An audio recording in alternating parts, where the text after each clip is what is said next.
Oh, you motherfuckers. You think you can do this to me? I'm the man up in this face.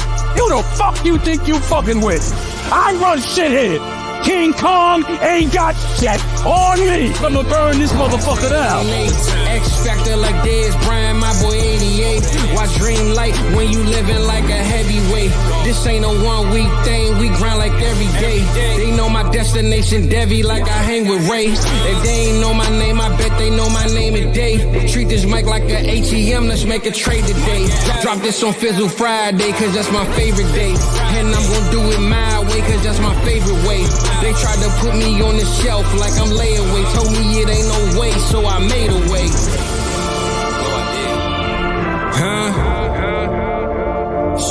Welcome to South Harmon, I'm glad you here today.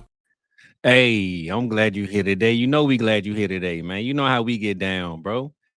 Look, first of all, I got to introduce my boy. Dynasty Football Key is in the building, man. You know what I'm saying? My boy is here. Met him at the expo back in August, man. Cool dude. Had me on the show, Mike Cooper. We all had the EV make it on there yet, bro? I don't think EV. No, EV was in our chat that day. He was in our chat that day when I was on the show. But yeah, man, here go my boy Dynasty Football Key, man. And let the people know, man, you here, bro. Drop a key on them one time. Your mic, bro, it's on mute. You still on mute. Let me take you off. Yes, sir. Hey, thanks for having me, fellas. Hey, good to see y'all again. Hey, y'all can find me at Dynasty F Key on Twitter, and I got a channel called Dynasty Football Key, man. We're locked in. Look, I'm working with Player Profiler as well as producer over there. All I'm doing is fantasy football content 24/7. So I'm super tapped in, and I've just been loving everything you guys have been doing. This is actually one of my favorite shows, just because y'all been switching it up. Love just the conversations, and like today with the quarterback situation. It's just crazy, man. Just how you think you got something one day and then it's just gone the other day. So I'm ready to get into it with you fellas. So appreciate y'all having me on. Yeah, Mike trying to act like he quiet, man. Mike, he ready to get his shit off, man. Go ahead, Mike, man. What's up? It's Fizzle Friday. Like yes, you know me. I'm chomping at the bit. Fizzle Friday. I look forward to this shit all day. I'm hip, man. Listen, I told him running out the door of work. Like, peace. I said, I got a guess, man. But Mike, I need you on, Playboy. Don't try to duck me, man. Won't try to duck you. I won't just sit at home and play NCAA football by myself or watch this Illinois-Nebraska game. Or I'd rather do this anyways. I just subbed in Arch Manning last night. Hey, rest of the way. Let's go. It. Sorry, yours. But hey, they need to do something stats. I need some updates. RDA, let's go. Let's go. Get back. Nah, for real. Who we got up in the chat, man? Shout out the good old chat. I see Keith Singletary, man. Since you got your question in early, we're gonna get you out the way early, Playboy. Everybody else, I'm gonna try to tag for later on. But let me see. Okay, we got questions. All right, I'm gonna get right back to you, Sean. Give me 1 second, bro. I'm gonna give me a roll call right quick. Already. We gonna get back to it, bro. I'm gonna let everybody speak on that, man. Shout out my boy Jake, man. Jake, shout out Drake, man. Jake. I said Drake. Shout out Jake, man.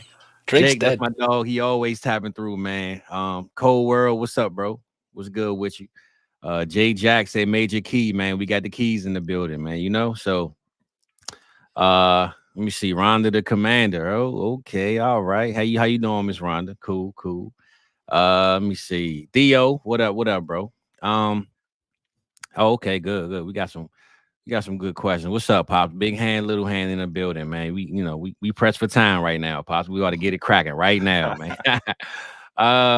But yeah, let's go ahead and address these first two questions, man, and we can start kicking it off. So Sean came with Waddle or Rice and Dynasty, man. We'll go with the guest first. My boy said it's an easy answer, so let's hear it, man. What you got? Oh, man, y'all are baiting me, but I got Rashee Rice here, man. Look, you got Patrick Mahomes throwing on the rock, and look, Travis Kelce, time's ticking for him, man. So I think Rashee Rice is already in line for a huge contract. Like, this is really skipping ahead, but he's locked in, So I think Rashee Rice got a lot of job security with the Chiefs. Ain't no reason for them to move on from him. And, Waddle, this guy's elite, but I'm worried about the QB situation going forward. Like, we saw the numbers drop this past week. The targets are there, and this guy's explosive, but I'm just a little worried about the Tua situation over there, which we definitely get into. Yeah, what you got, Mike? He's already passed him on keep, trade, cut, man. He flew right past Jalen Waddle. He flew right past. If you want one of the hottest wide receivers in Dynasty, it's Rashee Rice, man.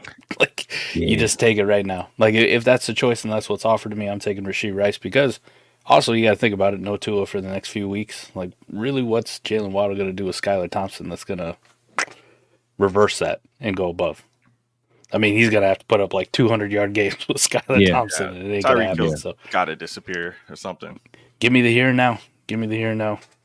Rice all day. If you would have asked me this in August, it was Waddle. But today, it's Rice. And for no other reason, it's Tua, man. You know, Tua can go down with another injury. It could be one of those situations where we don't know who the quarterback is on a week-to-week basis. And right now, Pat Mahomes is Rashee Rice quarterback. And unfortunately for my boy Waddle, I got to go Rashee Rice, man. So all y'all that got Rashee Rice super late in your drafts because you thought he was going to get suspended or whatever the case. Steal. Congratulations, because I damn sure skipped over him. I ain't going to lie to you. So dude's trading like late seconds for him in the offseason. I tried, though. I tried to trade for him, but I didn't draft him, though.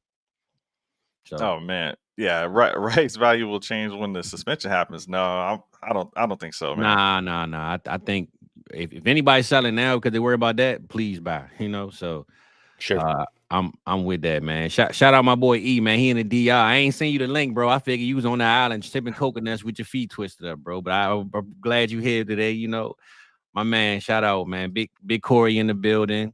Highsville Shizzles, man. What's up, Mr. Voorhees? What's cracking, bro? We're gonna get Kenneth out the way, man. Then we're gonna get a little bit of this quarterback talk, man. So start off early with the question. Kenneth Singletary. I don't know if he related to Devin, but if you are, man, save that franchise. They need your help, brother. Second year at home in a home dynasty league. All right. Well, at least you let us know it's a home dynasty, so I'm sure it's pretty crazy. I own Caleb, Dak, Kyler, Nix, Watson, and Dalton. Some teams don't even have a second quarterback for a super flex. They all have to trade pack against me not to trade for a quarterback. This is what you do. You hold those quarterbacks until they say, okay, bro, I give up. I need one because you got the juice. You got the keys, bro. So if they want to go against you and say we don't need a quarterback or we trust my third string, fourth string receiver to be in that super flex spot, just keep dangling keys over their head, man, until they want to get out of jail and come out and have fun, bro. So just hold them quarterbacks, bro. Don't force no trade. Don't sell value for lower than what you think. Andy Dalton, yeah, you can get rid of him, but everybody else, somebody want to buy Hound Bo Nix, that's cool too. But Dak, Kyler, Caleb, and Watson, they not going nowhere, bro, until somebody, you know, bend their knees, man. You're gonna have to give it up, man. You know. So what's y'all thoughts on that trade, bro? Yeah, QB Hoarder, how you feeling about this? Yeah, let Mike talk on it. Yeah, this I love doing this, man. And people think like, oh my gosh, you can't trade these quarterbacks. Oh, you're stuck with them. Man, I got multiple QB hoarding leagues where people did this. They're like, I ain't trading with Mike. Fuck him. I ain't trading with him. We're in like year 3. I'm sitting there. My team's a playoff contender. I still got all the quarterbacks I originally started with. But I had early picks because my team was dog shit for multiple years. I was okay with it. I wasn't breaking. You can't break me. And now I'm sitting here. Dudes are losing Tua, Jordan Love. Like, they're losing quarterbacks left and right. Herbert's got a high ankle. Like, people are losing quarterbacks left and right. I'm like, man, I got 5 of them. Plus, I got a rest of a roster now that I built over the last couple of years that's ready to rock. You definitely ain't getting a quarterback off me now for cheap. Like, for sure. Yesterday's price is not today's price. No, indeed. So, the biggest thing about quarterback hoarding is you got to be okay with being bad. I tell people that. Be okay with being the worst team in the league. Because it's only going to last for a couple years. Eventually, quarterbacks are the most finite and secure assets in Dynasty. No matter what anybody wants to tell you, and you can point to Bryce Young, you can point to all this shit going on right now. Running backs and wide receivers, they're here today, gone tomorrow, man. Happens all the time. Tight ends never mattered in the first place. So give me the best asset in Dynasty Superflex leagues, and let me just hold on to these things. And if nobody wants to trade for them, fine. Fuck yeah. You just got to wait for that one, the first one. Somebody's going to crack, bro. It happens every time. Yeah, it's like the reverse of those Mr. Beast challenge where they're like, the last one standing gets the million. Well, the first one that gives me a first, they'll get a quarterback. Hey, look, somebody got Malik Willis and they picked up Skyler, and if they go out there and do absolutely nothing this week, they're gonna be calling your phone like, all right, bro, I give in, man. What I gotta do? You know what I'm saying? So hold your quarterbacks, brother. Don't sell for nothing, man. You'll be fine. You'll be fine. Do what you gotta do, man. Let me see. I get to one more question, man. I see we got Corey up in here, man. My boy said he on vacay, but he's still gonna come through for me, man. I appreciate you, big Corey. No wonder he didn't tap in last night with us in the Discord. Yeah. He on vacay, right? He said he too cool for the voice chats, man. We give you a little bit of love on that one, Corey. We were about to kick you out of the Discord. All right, we're gonna get to one more question before we get started. Patrick, man, you got a BTJ in a second for Puka.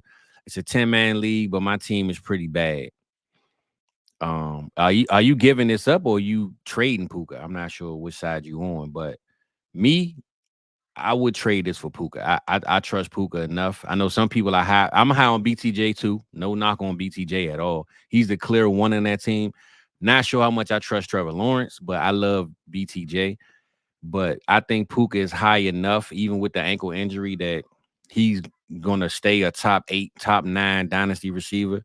And yeah, I would go get Puka if I was making this trade. But if you selling, I would see if I can get a little bit more with BTJ and just do my best value. It's a 10-team league, so you want the best value in the end of the day. And BTJ in that offense can be cool, but Puka, I know, can give me 1,400 yards in one season. Already seen it. So I want the best player in the trade if I'm the one making the move. So what we got, Fantasy Key? What you got? Yeah, that's what I was thinking. Just because it's 10-team, like just give me what I think will be the better asset. And like next year, I mean, is Cup really still there? I think at that point, there's just more of a chance Puka's the number one. And I trust that team to figure out the QB situation if Stafford's not there. But right now, and even if Stafford plays one more year, I think he's better than Trevor Lawrence, arm talent wise. So definitely. I just like him throwing the ball to Puka more than Brian Thomas Jr. But I mean, BTJ is gonna do something nice here pretty soon.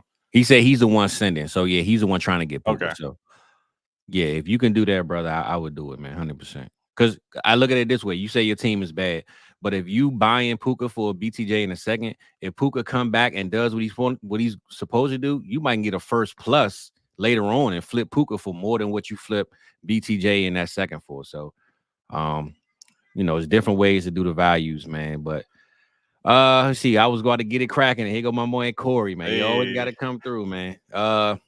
Say drunk watching Thursday night at a Philly bar, couldn't tap in. It's all good, bro. You know, we missed you last night, Playboy. That's all I'm saying, man. You know, Mike was looking for you, and we did more talking than watching the game. I ain't gonna lie, that game was you know, whatever. Some of them conversations were wild as hell too. Oh yeah, Michael. Listen, we gotta keep that in the voice chat, bro. That might have been because of the Devil's Forge, Corey. Like, hey, you missed it, man. I had a half a bottle last night. We got to halftime. I looked down, that bottle's half empty, and I went, "Oh shit!" Look, that's why the show stream wasn't up. I text Mike earlier, like, "Bro, am I tripping or was the show up?" He's like, "Nah, bro. One of them nights, man." So. I paid for it this morning too. Just so y'all know. For sure. Suffered a penance. For sure. So look, man. It's the whole purpose of the night, man. Was one, have a good show, but two. We want to talk some quarterback value, man. We know that the NFL and these coaches and GMs, they don't even know how to find the right quarterback. So we just trying to see if we can assist a little bit in that and figure out why the guys that are drafted so high always failed, and it's always some guy that's drafted later or middle round or maybe second, not first overall, that seems to be the one. So we're gonna run through some quarterbacks tonight. Of course, we're gonna tap in with y'all in the chat, man. If y'all got some quarterbacks that was on your favorite team or some guy came out of your college team that you thought was going to be him and ended up as one of them, you know, we going to tap on all of them. So let's get on today. I know Football Key said he want to get on some older players. Let's get on. We're going to start off with today's quarterbacks. All right. All 32 that's starting right now. Give me one quarterback I say that you thought wasn't going to be that good coming out and ended up surprising you. With what they doing now. And I'm just going with the starting 32. We ain't got to go with the bench guys. We know Bryce was a starter and he's not currently. So excluding Bryce Young, who was one of them quarterbacks, Key, that you was like, man, this dude ain't really it. And now you drafted him on every team, bro. Which one you got?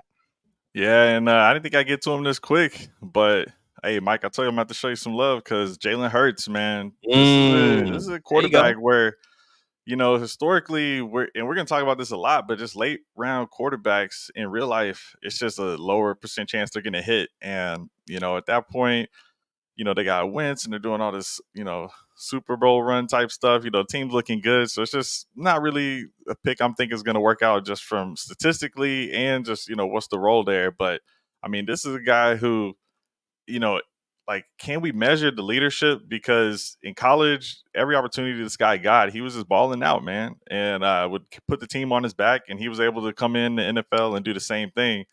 And fantasy wise, that rushing upside was, that was a little sneaker. I wasn't even thinking about that.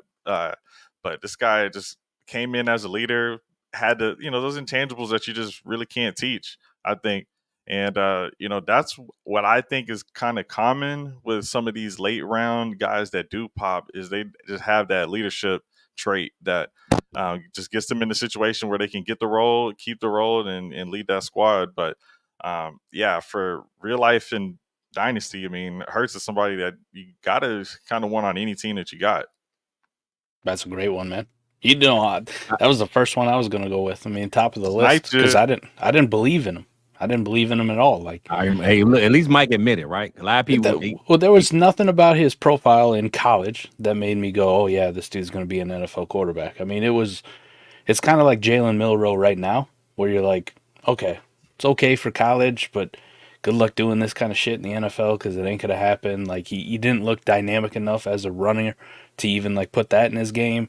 He comes out his first rookie year and it's all rushing production and he can't throw to the left and all these things are going in. Even in his second year, he's going out and he's getting beat by the Bucks in the playoffs and he looks horrible and, not staying in the pocket. And you're like, this dude just can't do it. Right. And even lately, right. Some of the detractors now, I've fully bought in now for a hot minute, but I'll say this. Some of the detractors now were without Jason Kelce, there's no more tush push. He's not going to be able to score all these touchdowns. Or without Jason Kelce, Hurts really struggles against the blitz. He's not going to be able to diagnose blitzes and get pressure in his face and be as good a quarterback. The Atlanta game, they're blitzing this man, and he's dot, dot, dot, scramble, scramble, tush push, touchdown. And I'm like, can y'all just shut the fuck up now? I'm pretty sure Jalen Hurts is just him. Can we just stop? We stopped doubting the guys. So Hurts is definitely a good one, man. Well, I'm going to say this, though, Mike. When Hurts came out, bro, I know you didn't see it, but I saw it, bro. And the reason why I saw what I saw, I was so pissed off when y'all took Hurts. I knew every Philly fan in America was a Carson Wentz fan. They did not want to see Wentz leave. F. Hurts is Wentz team. Foles took the Super Bowl from him, and Wentz going to get us another one. I heard this forever, bro, right? The one quality that Jalen Hurts got that a lot of guys don't is leadership, bro. And I watched him in college. And, of course, it was funny because I love him and CD. And just so happened CD fell to Dallas. And I kept saying that night, man, Philly going to trade up in front of us and take him.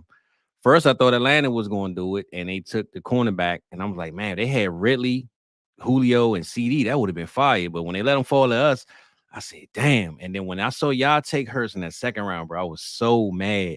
Because I just know, I watched this man all his college, and I watched the behind the scenes stuff. He don't really have an energy about him on the field. He'll throw a pick, he just walk right off. He don't give you no rah and yelling and fussing.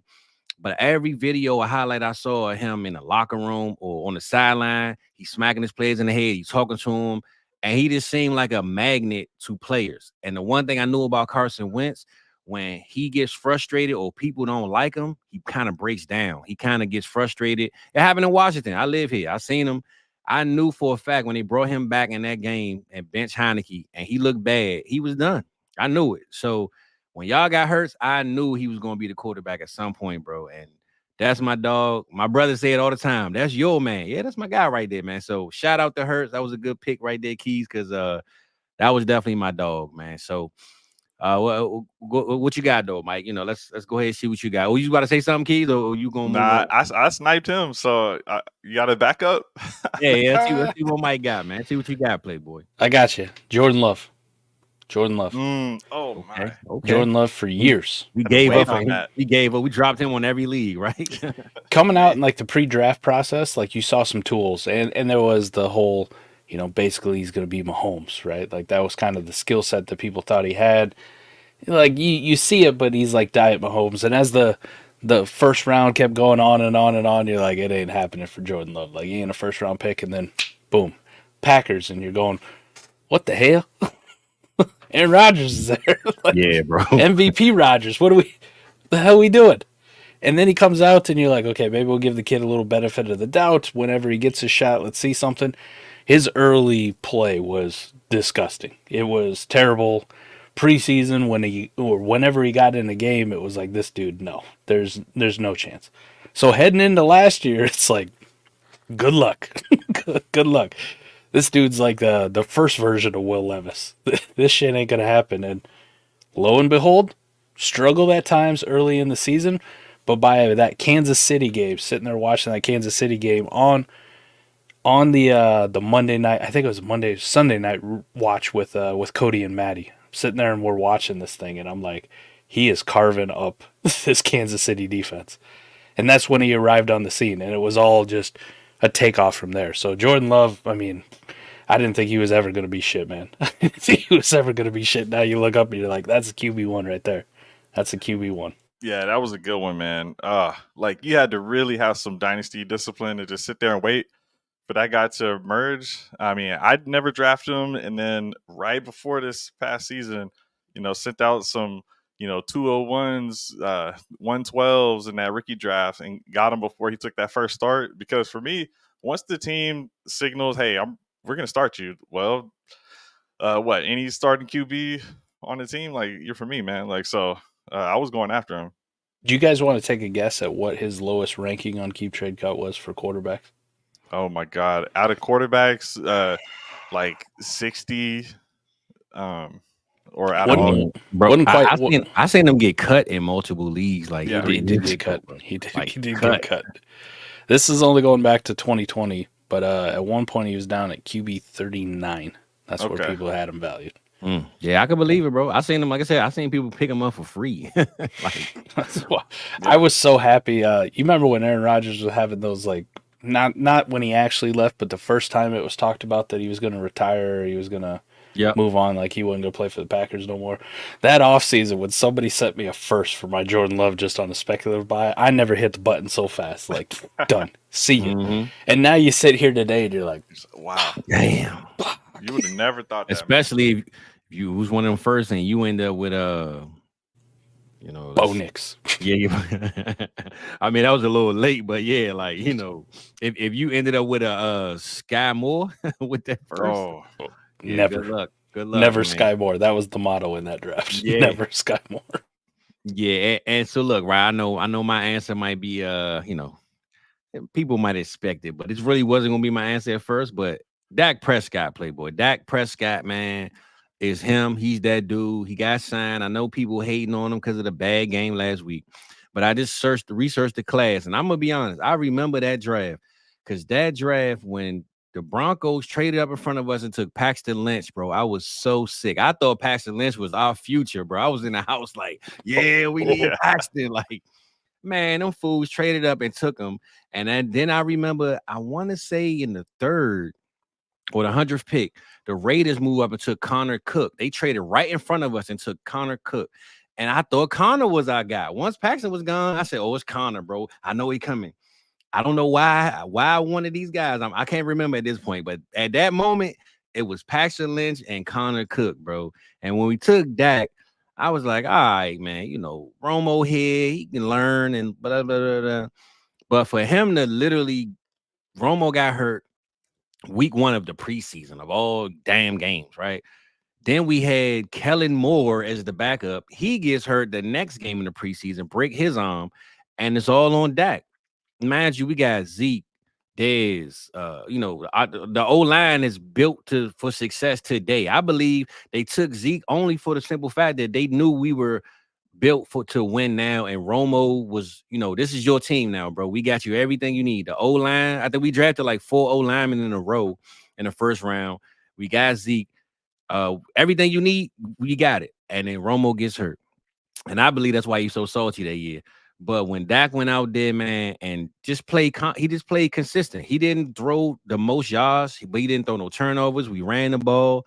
Him and Zeke should have shared that Rookie of the Year, by the way. It shouldn't have been just Dak. It should have been both. But end of the day, man, I really got to say, bro, Dak, for being going, the 4th round and being behind all these guys who I thought literally Paxton Lynch and Connor Cook was our quarterback, for Dak to still be the only starter in his class right now other than Jared Goff, I mean, you got to get the dude his flowers, man. I don't care what nobody say. People always hate on him because of what's going on and the big game he can't win.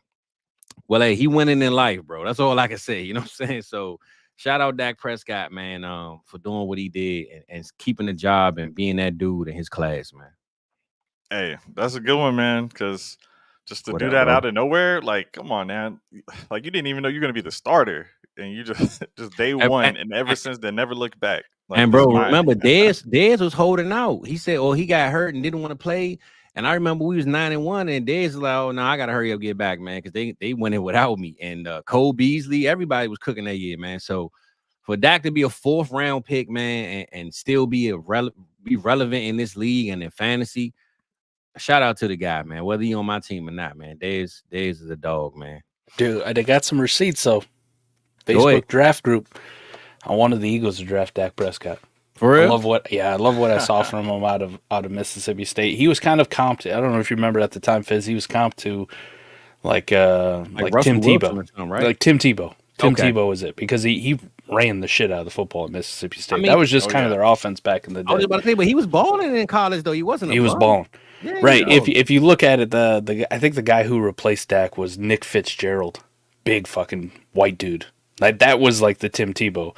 Dak ran the football kind of like that, but he threw it a lot better. And I wanted Dak on the Eagles, man. Like I wanted 3rd round. Fuck, let's get Dak Prescott, man. This be a great pick here. Developmental guy at quarterback position. Nah. Yeah. Kind of like when Dallas took Jalen Hurts from y'all, or when the Eagles took Jalen Hurts from y'all. Yeah. Same shit, man. Like I was heartbroken. I was like, Dallas. Damn it! I don't know if he was going to necessarily take Hurts, but I didn't want to see him go to y'all. Though I'm gonna just say that. That's fair. Want to see him go to y'all. That's fair. Yeah, like I said, man, I felt like those are 3 great. I wasn't gonna go Dak, but I think Hurts was all our answers, bro. I'm not gonna lie. I think Hurts was that one that we all wanted, man, out of that bunch. Who is the okay? So now we still early, man. Who is the guy in this class that's currently top 32? That disappointed you the most, that you thought was going to be better? And I'm pretty sure we all got the same name in mind, but I'm going to go Key again, bro. You the guess. We're going to go Key first, man. And out of the top 32, bro, who's the biggest disappointment to you? I'm pretty sure it's only one answer, bro, to be honest with you, but I'm going to let you. Other starters? Yeah, out of 32 starters, yeah. Let's get out of 32. Who is that guy that you looked at coming into the league? It has to be Deshaun Watson then. Bro, listen, that's my answer. But yeah, I'm gonna change it. Disappointment. You talking about disappointment? Come on, man. Yeah, this guy, he was CJ Stroud before CJ Stroud, and regardless of the fact they were on the same team. I mean, this is a guy who just looked like he had the whole world in front of him and everything. If it wasn't for that early ACL injury, he was the number 1 quarterback in the league, basically, and on that same trajectory that Stroud's on right now. And he ruined it himself, which is kind of rare. You just don't see that self-implosion. And, we've been playing fantasy for a while. There's always something in the offseason, right? There's always some crazy, incident with somebody in the offseason. And when I heard that, man, that was just one of the craziest things ever, man. So, and then now that, somehow still in the league, but hasn't been able to return to form, it's like that time off that had an effect. It's like not even just the time off, probably everything else weighing on them too. So that's like a self-inflicted disappointment, and it's like Houston could barely recover from that. They had their own issues, Houston, but man, that just killed everything for that franchise. So happy for them now, but I mean I couldn't think of another disappointment in the league, man. That's why I say that's the answer across the board, I believe. But I'm gonna change it because I know that I figured that was gonna be your answer. So I'm sure Mike got something cooked up, man. What you got, Mike? Who I do. He's on the rebound though. We're experiencing a renaissance. Okay. It's Justin Fields for me. Like, it's Justin Fields. Watching that guy come out, I mean, there was no fucking question about it. You want to ask who the number one quarterback was of that draft class, people would definitely be like, oh, Trevor Lawrence. It was close. It was close, like razor thin. 1A, 1B, however the hell you wanted to slice it. He goes to Chicago. All of a sudden, you're going like, did Justin Fields forget how to throw a football? Like, did he forget how to play quarterback? Because I watched him be a pocket passer at Ohio State.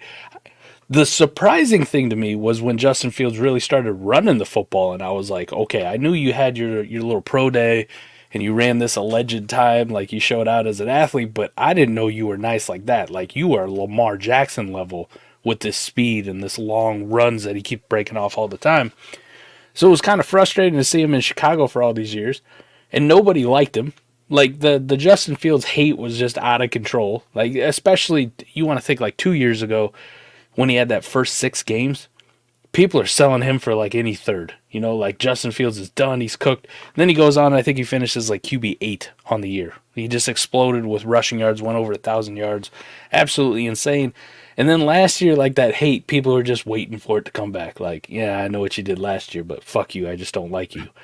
And the shit continued this offseason, right? Like, it even continued in the NFL where I'm like, damn, you'd be stupid if you didn't trade a second-round pick at least for Justin Fields. You know, with this quarterback draft class, just, come on, Justin Fields would be a starting quarterback for your team immediately. Nobody did. Pittsburgh, on the other hand, was like, yeah, we got Russ, but fuck him. Justin Fields so cheap. Sure. Here we go. And listen, Fizz, I'm all aboard this, man. If Justin Fields keeps his job, which I think he can. I think it's his, bro. Shut the haters up, man. Just shut the haters up, because I think Justin Fields could be one of the best quarterbacks in the NFL at the end of the day. I really do. I really do. He has everything that you want from a quarterback in 2024. He's got the arm talent. He's got the ability with his accuracy, and we know about that athleticism is off the chains. So maybe it's just the Bears, man. Maybe that fucking city's cursed. Maybe it's cursed. My only thing with Fields, bro, I just hope that Arthur Smith gets another job and they get a real OC, because I fear that Arthur Smith is the one holding them back. I look at them play, and the plays that he called, man, it's like he don't trust Fields. Every time he throw a ball to Pickens, it's a dot. It's like it's an air, like it go in the air. It's a 40, 30-yard pass, but they hit him on the buttons every time. But then I watch him on 3rd and 9 run the ball with Cordell Patterson, and I'm like, bro, what are we doing, man? So, and then we talk Cordell Patterson. You got Najee Harris sitting right here, and you running the ball with Cordell Patterson on 3rd and 9, bro. Arthur Smith is going to get in his way, and I just don't want to. I'm glad they're 2-0, and they play the Chargers, I believe, this week, who Justin Herbert might not even play. So as long as they keep winning and being competent, Justin Fields is going to start. But I don't want them to just be competent. I want to see Fields have at least a 250-plus yard passing, 80 yards rushing, 2 touchdown type of game, because he can have that in a game. He just hasn't been forced to do it with the play call and then the defense being so good. So, damn, y'all done took two big ones, man. I'm not gonna lie. Both of those names are heavyweight on the hater list, and I'm gonna keep it the same class. And not that I really praise him ever, but I'm gonna say Trevor Lawrence, man. And Trevor Lawrence to me has been the biggest disappointment, because he came in as Mr. Untouchable. He was, the golden boy. He came in. I mean, but my thing is, I think we lost disconnect in college, because I remember him and Fields was neck and neck coming into college and during their play in college. Like, I mean, Fields even beat him in the playoffs to go to the national championship, where he almost beat Alabama. So when Fields kept falling, I'm thinking, how is he getting looked at as the 5th best quarterback behind all these other guys who playing Pee-wee leagues like Trey Lance and Zach Wilson? But Trevor Lawrence, man, for him to be the golden child, man, and really save this franchise, we gave him a mullet year on the first year. With his coach was sitting at the bar, chasing strippers, doing whatever he was doing, right? I don't know if she was a stripper. Getting lap dances, whatever he was doing, man, right? Missing the team playing home. Mm-hmm. We gave him that year. The following year, he looked competent. He looked good, right? But it's like, he's like, what, the 5th highest paid quarterback in the league. And we already talking about how this offense don't look good. He doesn't look like he's really the number one at his position like we thought he was going to be. And honestly, he might be. I ain't gonna say that because Will Levis is pretty damn bad, but he's definitely the third best quarterback in his division, let alone the whole AFC. You can go down a list of AFC quarterbacks that he's worse than. So for him to be the 101 and like I said, the franchise and the guy who, like I said, was he was that dude coming out of college, man. You couldn't tell nobody that Trevor Lawrence wasn't going to be one of those ones. And for him to not show it, man, I just think he's a big disappointment as far as what we expected. So, not that I really was in love with him because I was always the Fields over Trevor guy, but for what he was looked at from the fans and the people, I feel like he was definitely one of those guys. I gotta say, disappointed us then and now because right now he don't look that much better. So. It looks bad, man. And I brought it up last year when he was playing like shit. Like, what are we doing with this guy? Like, this don't look like what we were promised. And I listen, some of it is our fault. I mean, and some of it's just circumstance. When you're a true freshman and you go to the national championship game and you whoop Alabama's ass in front of everybody, and you got long flowing golden blonde hair, you're 6'6", and you're athletic, and you're throwing dots all over the field, and you are the truth. It's probably all downhill from there, man. Like man. Like there's nowhere to go. Like you reached the mountaintop, and he did it at 18. Yeah, I know the feeling. I've been there. It's all been downhill since 18 for me. Hey, but like. Some of these guys bounce back, man. They do. You know, like some other underachievers. You know, we've seen them bounce back. Like I don't know if you would call like a Geno would bounce back, but we right now. Okay, hold up, Key. That's my next topic, bro. So I was literally about to say, now we're gonna go from the top 32, the guy that has gave us hope again, right? We believe in him again. We slept on him. We thought he was trash. He was done. He was cooked. I know Mike said Fields, which that. Not with us, but most of the people thought Fields was cooked. But who is that guy now that kind of resurged itself? And you like, man, I'm glad I either have him on my team or I'm glad to see he's where he is now because we pretty much got rid of him. Because it's like 4 or 5 of these starters right now that we could say that about. So I'm glad it's 3 of us that we could talk about. So I'm gonna switch it up, Mike. I'm gonna let you go first on this one. Because Key's been taking all the good players, man. We're going to holler at Mike first, man. What you got, Mike? I got 5 total, so hopefully hit on every single one of them. That's what I say. It's like 5 for sure. I'm starting at the top, man. Josh Allen. After year 2, we wrote him off. Like 100%, we're done with him. 100%. I think it was in year 2 he had that horrible lateral decision in the playoffs where you're like, Josh, what? Will Levis shit. I was just about to say he was Will Levis shit. He was Will Levis at his time. Until Dabo got his hands and pulled them strings with him, man. So he was terrible. And I remember specifically, Fizz, this one's going to haunt me for the rest of my fantasy football dynasty career. I'm sitting in a startup draft, and it is the 4th round. And I'm staring at Josh Allen or Carson Wentz, like who to take as a quarterback. And the Eagles fandom in me, I think I even put it on Twitter at the time. I think it was Shane Hallam is the guy I tagged asking him the opinion. Like, who do I take here? Like, I'm torn. One, if I just look at fantasy points, man, it's Josh Allen, even though I think he's a terrible fucking quarterback. Or do I take Carson Wentz and, just write out the Eagles fandom? And fortunately, I went with Carson Wentz. I can't even get a 5th round pick for Carson Wentz now. And Josh Allen, you got to trade the farm for. So Josh Allen, I mean, after that second year, it looked horrendous. It looked terrible. They get Stephon Diggs. He works on his mechanics diligently. Brian Dable comes in, changes the whole offense, like really coaches them up. And all of a sudden, here we are. Like any QB1 conversation is going to have Josh Allen in it somewhere. And if it doesn't, I think you're fucking up. Like you're fucking up. Even now, we doubted him, Fizz. We just did a show a couple weeks ago with like our hot takes for the season, right? Josh Allen just keeps coming out. And he just keeps doing his thing, man. Bills are just keep rolling. So Josh Allen, definitely that dude. And at one point, at least on Keep Trade Cut, man, he was outside the top 12 in Dynasty quarterbacks. Like, we're good. Bro, I went 2 years without drafting him and redrafted. I said, man, I don't know, bro. I don't want this. Yeah. I don't want this. A lot of that stemmed too. Like Iowa played Josh Allen in his senior year when he was at Wyoming, and they beat his ass. Oh, like so much bias, man. He looked terrible. Yeah, a lot of bias built into that horrible Carson Wentz over Josh Allen take I had.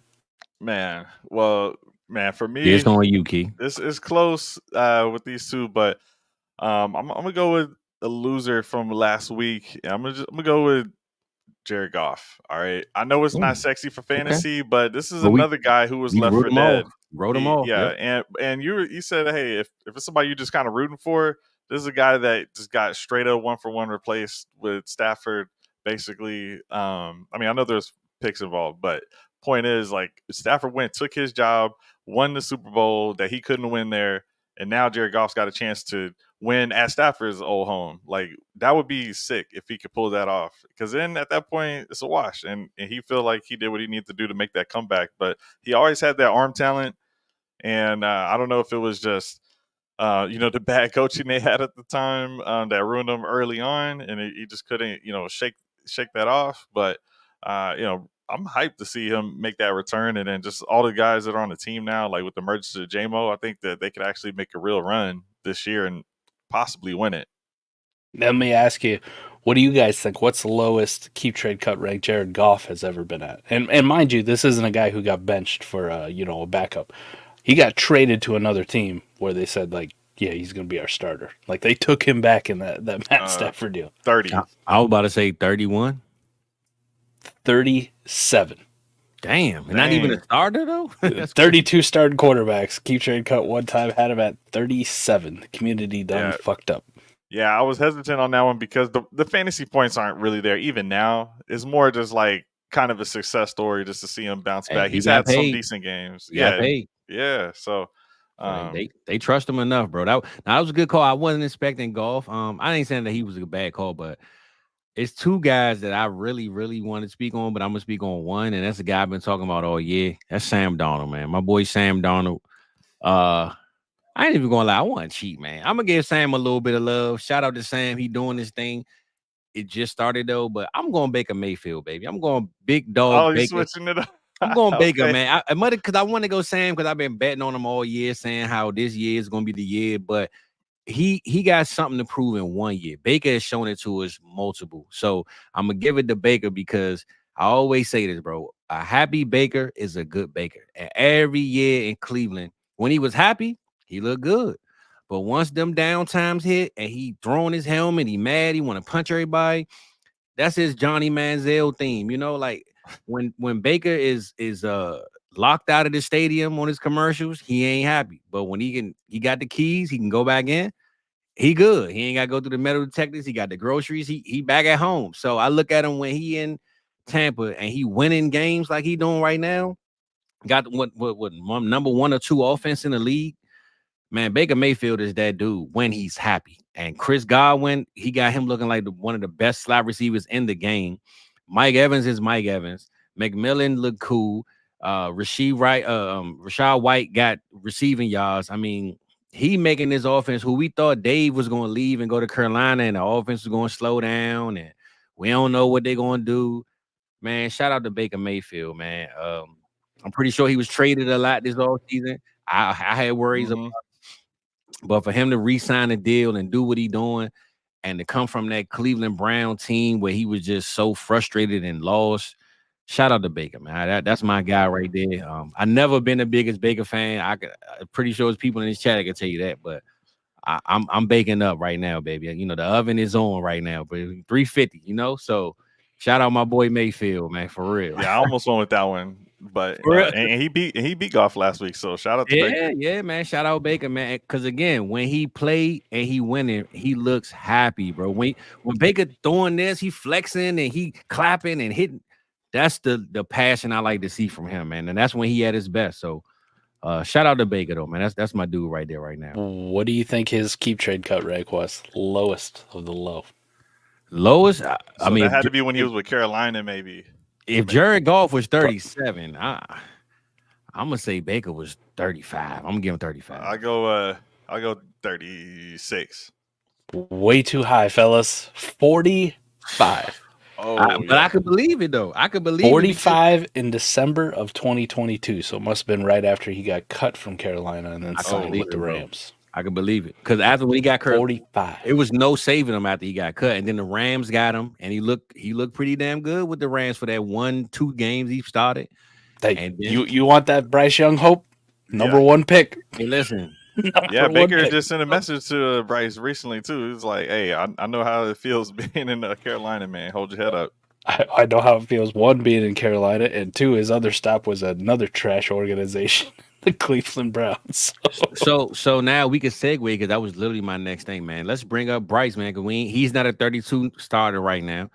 How do y'all feel about the Bryce situation and value wise? What's your buying price? What's your selling price? Let's give me a little bit of take on Bryce, man. We're gonna go keys on this one, bro. What you think about Bryce in this situation and what's his future looking like? Man, so I don't think he'll be with the Carolina Panthers much longer. I mean, the trade rumors are out, and most recent reports is that Bryce is, okay with those trade rumors. Like it seemed like they might be coming from his. Did he create them? I think he created them. I don't think the team put it out there. That's what I'm kind of alluding to. It's like he didn't say he created them, but it seemed like he created them. So as he's trying to get out of there. Y'all don't want me here, man. Get me out of here. So because. Like the best way to keep your value high is if you get yourself traded, not if the team trades you just for scraps or whatever. So with Bryce, he's getting out of there. You know, the arm talent, we just haven't been able to see it. So it's like if you don't have the rushing upside and the arm talent isn't there, then it's hard to get you off the team fast enough. You know, I didn't get any Bryce Young. I was taking Stroud ahead of Bryce Young in every situation. So I got lucky there, but if you can get is this crazy? If you just give me a third, then maybe he's yours, you know? Man, that's brutal. But sheesh. I don't know, man. Like, do you think he's gonna bounce back? I don't. Well, look, that's what we got Mike right here for. I'm gonna let Mike speak, and I'm gonna get my spiel at the end, man. Go ahead, Mike. What you think? This is why I love Mike, man. I think me and Mike on the same page, but go ahead. Dynasty Key, man. You and me make great trade partners. Like you say a third, he might be yours. Poof. Here's that third, bro. I'm sending that third. I might send 2 thirds, bro. I ain't gonna put that shit right in your inbox. Listen, late seconds an easy buy for me. Late seconds an easy buy for me. If I got some other contender second, like I'm sending that shit away on a rebuilder. Obviously, you're probably not buying them on a contender. Like there's really no reason to. Like you're trying to win money this year, so that's probably not the play. For a third round pick, even on a contender, though, I might fuck around and still send that. Like, it is still Dynasty. Like, I want to be good next year, too. Listen, I don't believe that after a season and 2 games, the number 1 overall pick, the Heisman Trophy winner out of Alabama, is never going to start games again. Like, never going to start a game anywhere for any team. Whether that's trade, he gets cut, picked up somewhere. Dude's going to start games somewhere. Zach Wilson was fucking ass for multiple years, and he was starting games last year. And they even benched Zach Wilson last year for Tim fucking Boyle, and then we're like, God damn, we wish we had Zach Wilson back. Like, Zach, we're sorry. Please, man, will you start the next game? So, listen, Bryce Young is starting games. And if I'm sending a second or a third, like a late second or early third or generic third, however the fuck you want to slice it, you don't think when Zach Wilson or when Bryce Young is starting games again for some team, I'm not going to be able to get every bit of that back out of him when I go to deal him again? I can guarantee you that's going to happen because people are going to trade. I watched people trade third round picks for Andy Dalton this past week. Like, really, bro? Andy Dalton, Skylar Thompson's out here getting third round picks. $500 fab on Andy Dalton. You get desperate at the quarterback position in Superflex league. So yeah, like I'm buying in because I know what the cash out is. I'm gonna be net even. Now the payoff, we just went through Geno Smith and Baker Mayfield and fucking Derek Carr we didn't even bring up. Like, we went through all these dudes about how they bounce, Justin Fields, how they bounce back, and they bounce back in a big way.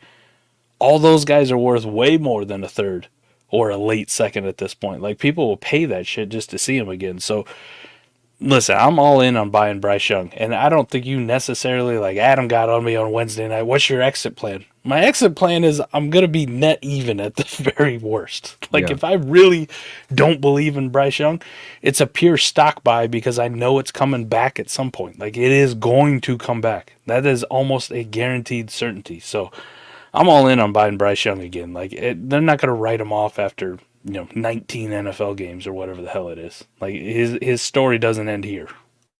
Yeah, his stock just took a cliff dive. If you look on Keep Trade Cut, QB 33, so that's his low, obviously, and I think he's gonna go a little bit lower, man. But hey, you do you, man. I mean, look at a guy like Gardner Minshew, bro. Gardner Minshew keeps getting jobs everywhere he goes. Better than Bryce Young, period. But this why though, bro, right? This why Minshew, every team he's had, you can name his starters right now and name Bryce Young starters. Name the team around him, right? Minshew is a gunslinger. That's his game. His game is I'm gonna throw the ball and recklessly and get it out. Right now, he got Brock Bowers, who look like the truth. Devontae Adams, who we know is the truth. Bryce Young got Adam Thielen and Deontay Johnson, who can't stay healthy for more than 5 games in a season anyway, right? They're not hurt right now, man. No, that's facts. That's facts. But his O-line is probably the worst in the league. His defense is garbage. He doesn't have any leadership. Nobody holding him accountable or coming to him and saying, look, bro, you our guy. I'm big on confidence in your quarterback. And I always feel like when you grab a guy, look, matter of fact, perfect example, Gardner Minshew, when he threw that pick, you saw the video. Crosby walked up to him, dapped him up, and whatever he said to him, he pointed him in the chest and said, you my guy, blah, blah, blah, blah, and he won the game. Nobody has come to Bryce and said, hey, no calm down, relax. You know what I'm saying? Confidence in your quarterback is always key in this league, bro. I don't care who you are. When Dez Bryant was tripping, they got rid of him because they knew Dak was playing bad because he was forcing the ball to Dez to keep him happy. They went and got Coop. Coop wasn't all reckless and angry. Coop was chill. Dak became better. Every quarterback in this league, bro, you got to have somebody in your corner that's just putting confidence in you, whether it's the coach or whatever. And me personally, I'm trading for Bryce if he's available. If I got him on my team, I'm holding him. And I'm telling you right now, if Bryce go to a team like the LA Rams and Matt Stafford leads the team in a year or so, I guarantee you Bryce Young will be a top 15 value quarterback on Keep Trade Cut the minute he's named the starter, bro. The minute look at what Baker Mayfield did in 2 games over there. He ended up with a new job in Tampa Bay. Baker played like 2 games, and they was Stinson Bennett was the king over there during the preseason like last year, bro. Like, there's no way you're not gonna tell me that Bryce can't go over there underneath a coach like Sean McVay. I mean, look at Brock Purdy. Do you believe Brock Purdy, honestly, is better than Bryce Young on the field? Yes. All right, bro. I mean, he was Mr. Irrelevant for a reason. I'm just saying, you don't think Kyle Shanahan got a lot to do with that, bro? No, you're right. A lot of quarterbacks can be successful there. We've seen Jimmy G do it. Just come in there and win every game. Sam Darnold could have did it. Sam Darnold, if he ain't getting moved, Sam Darnold might be the starter right now, bro. I had to finish my drink on that one. I don't know, Keys, man. Listen, I'm with you though. I mean, Bryce hasn't given us a reason for me to really sit here and tell you, yes, he's the guy. He's the guy. So I get where you're coming from, bro. Yeah, I just think when you look at him in college, man, he was nice in college. He wasn't getting carried away in Alabama, bro. And I feel like if he gets a coach, say he go to Minnesota, I mean, he's not going to Minnesota, but the same way Sam Darnold look right now, we wrote Sam Darnold off 8 years ago. He's in Minnesota now looking like a QB1 in this league. I don't see how Bryce can't do that with the right coach, bro. That's all I'm saying, man. I'm buying Bryce for a third. I'm buying him, bro. I'm buying him. Nah, I'm not going to lie. I'm kind of getting sold to a little extent. It's just there's enough quarterbacks where I don't have to make that move. Like you're seeing in season, there's other quarterbacks that are blowing Bryce away that you could have for about that same price. So why wouldn't I just next season get that guy or whatever? But look, you talk about QB 15. I actually could see that because the current QB 15 is Geno Smith, and next year I could see Smith falling for whatever reason that might be. So it's not a high threshold. And I don't know if we'll get into like, overall, like what kind of QBs matter for our rosters. But, Bryce could crack that. I'm seeing like Caleb down there a little bit just for the moment. But yeah, it's just. I'm gonna ask you this, bro. Let's say he goes to the Rams, right? If he goes to the Rams right now, let's say he get traded tomorrow, would you trust him or Bo Nix? And he's not even starting next year. Let's just say Matt Stafford's still the starter, but Bryce Young, we know they traded for him with plans of building him up and treating him as the starter the following year, 2026. Would you trust him or Bo Nix in your dynasty team right now? Man, all right, well, I haven't liked what I've seen from Bo Nix. So, I mean, if you're going to use one of that as the example, like, because my argument is just there's other quarterbacks that are not named Bo Nix that I'd rather have. I mean, true. I just went to Bo because Bo a rookie. They bet also their in a house bad on spot. They took him in as early as they got to start him. They got to keep him for at least 2 years, I'm guessing, right? So I'm just saying I'm not knocking Bo because I think Bo has a future. But I'm taking Bryce Young as a backup in LA over Bo in Denver for a certain price. Now, he's a starting quarterback. Bo has a chance to, do what he's going to do. But I'm just saying the potential of anybody in that Rams offense versus that Denver team right now. I'm just saying, bro, in 2026, you might be regretting not trading for Bryce Young, bro. That's all I'm really trying to say, bro, at the end of the day. Yeah, I can send a third for him. I'm not sending 2 thirds for him. All right. Well, you say he's gonna trade him for a third, though. So that's I mean, because I don't have him anywhere, so I can't. I'm with you. I'm with you. All right. We gonna leave Bryce alone, man. But that was can I ask you a question? Yeah, because I mean, really, how are these teams supposed to rebuild? And I want to ask for the real NFL and for fantasy, but for the real NFL, how are these teams supposed to rebuild? What's the right way? Is it let's tank and get the 101, or do we wait and get the 6th quarterback in Bo Nix? That's a Bryce Young versus Bo Nix conversation right there. Like, what's the best way to go about it for these real NFL teams? This is easy, man. This is easy. And I'll go to the basketball analogy. Okay. 76ers. Dog shit for years. Tanked it. Sold everybody. Didn't give a fuck who it was. Gone. Not our time. Gone. Did a little bit in the game. Gone. They go out and they just hoard all these assets, right? They hoard all these picks. They hoard everything that they had. And people are like, well, I don't know if that's actually going to work out. Yada. And then you go out. Now, have they reached the mountaintop? Hell no. But are the 76ers every single year? Like, you're now going forward, you're like, that's a playoff team. That's a contender. Hey, Mike, like, they might have an MVP. OKC. That was the other one I was going to go to. Russell Westbrook, Paul George, Carmelo Anthony. They got 15 first rounders, and they was the number 2 team in the West. Didn't give a shit. And are they going to hit on everyone? No, they made all kinds of first round picks of dudes that you never even heard of. Like who the fuck was that dude? Like, who's fucking man, I forgot his fucking name already. It's like some fucking power forward. And I was like, who the fuck is this dude? Like Kendrick Birch or whatever the fuck. Who gives a fuck? Doesn't matter. But they have all these guys. But all it takes is what they hit on some. They have the draft capital right. They had the ability when they were trading away all these assets. To get Shea Gilgeous-Alexander on their team, right? They go out and they get a Chet Holmgren, right? And then they fill in with a couple vets and they find a couple diamonds in the rough in the second round. This is the kind of shit NFL teams should do more. But they're so worried about one thing, right? And it's the bottom dollar and it's selling tickets. And they're worried that their stadiums are going to be half empty and they're not going to be able to sell their tickets. And they're like, we want to compete, right? Nobody likes to lose. Listen, what you need is a coaching staff that doesn't want to lose. You need players that don't want to lose. But your general manager need to be like, man, I'm going to treat this like I treat actual dynasty teams when I play.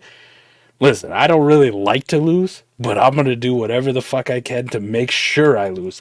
And I may love Josh Allen, but Josh Allen is fucking up my rebuild, all right? So, Josh Allen, you got to go. Like, the first dude that comes walking through the door that's like, I give you 3 firsts, Josh Allen, bye. Get off my team. Because all I'm counting on is one of those picks to become anything close to Josh Allen, And then everything else I got is pure just profit and extra if I get anything out of it. So if I'm a real NFL GM, listen, you got to play it like you play Dynasty. Either you're fucking in or you're not. Get in or get out. Get busy living or get busy dying. Either way, do something. Bro, if I'm the Carolina Panthers, right? Think about what the Chicago Bears did to them just 1 year ago. They took their whole team, the number one asset in DJ Moore, the number one overall pick, and they got another first rounder, 2 seconds, all types of stuff from them.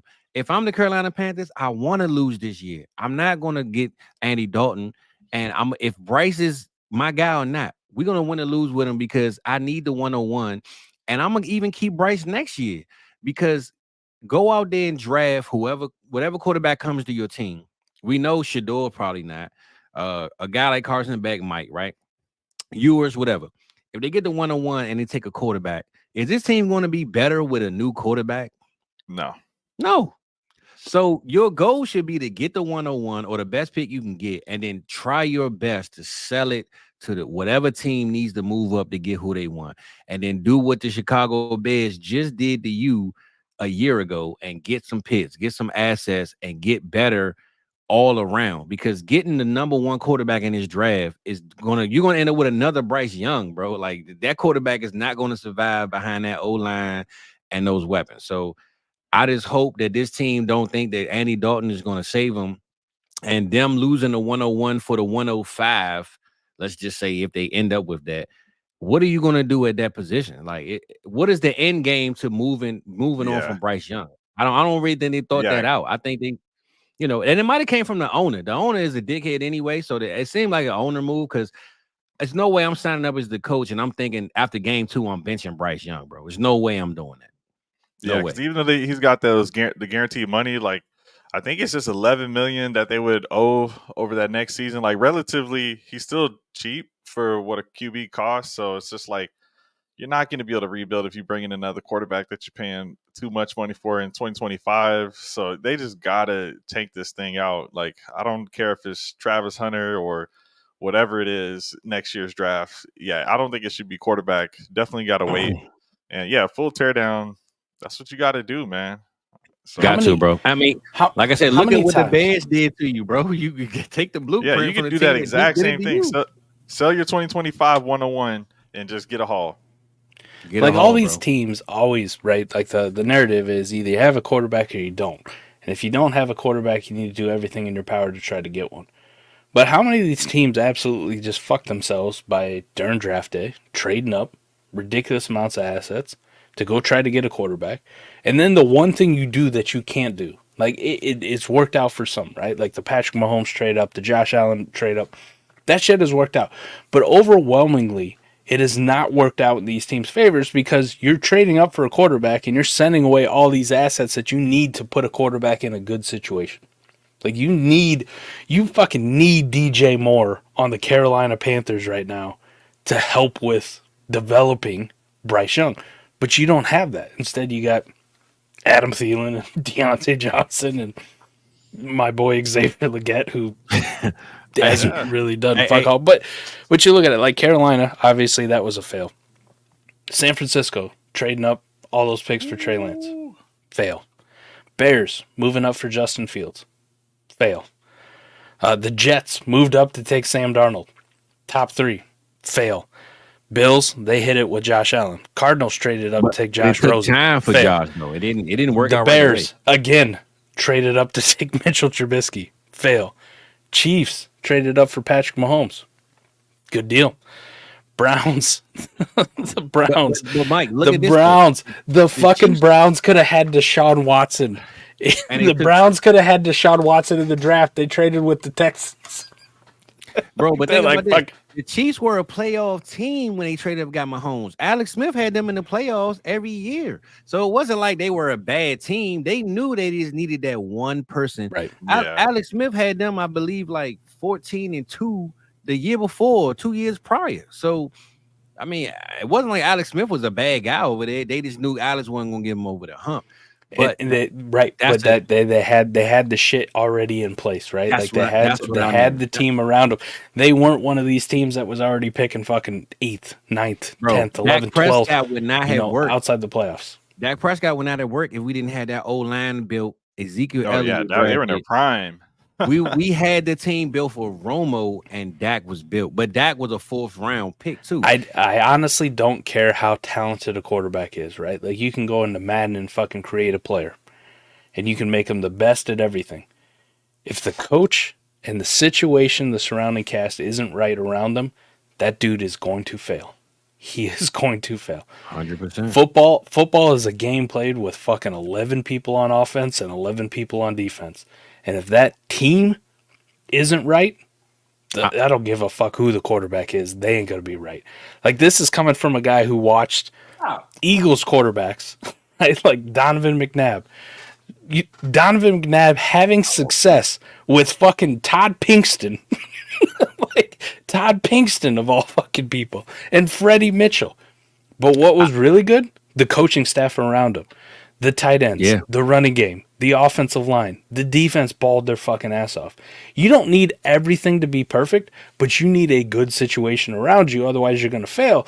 Because I've seen quarterbacks that were way more talented than Donovan McNabb, who maybe had a number 1 wide receiver, but their offensive line was shit. The coaching staff was Arthur Smith or Shane Waldron level. And those dudes just go right in the fucking shitter. Their confidence is gone, and they never come back. Yeah, and well, I'm going to say this, though, bro. Question. I'm gonna say this though. If you think about situation or environment, Joe Burrow, I didn't think Joe Burrow was the right pick for the Bengals at the time because their team was horrible. The O-line was bad. Yep. I thought they needed a whole lot more. And remember, Joe Burrow got hurt, and then Jamar Chase came and they took off. So it worked out for them. But it's not always a situation where the quarterback gets drafted and the team takes off. They just got lucky with the talent that they hit on. But I thought at the time they needed so much on that team that Joe Burrow was not going to help them whatsoever. And Joe Burrow got hurt that year, so it wasn't like he did help him. But getting Jamar Chase that next year and, putting some stuff together helped them out. So T. Higgins in the second, all that good stuff. What'd they do the second year, too? Like, they invested in an offensive line, and they tried to make that offensive line. Yeah. And that defense took a step forward. All of a sudden, you had like first name basis now, like Trey Hendrickson, Sam Hubbard went and played his ass off.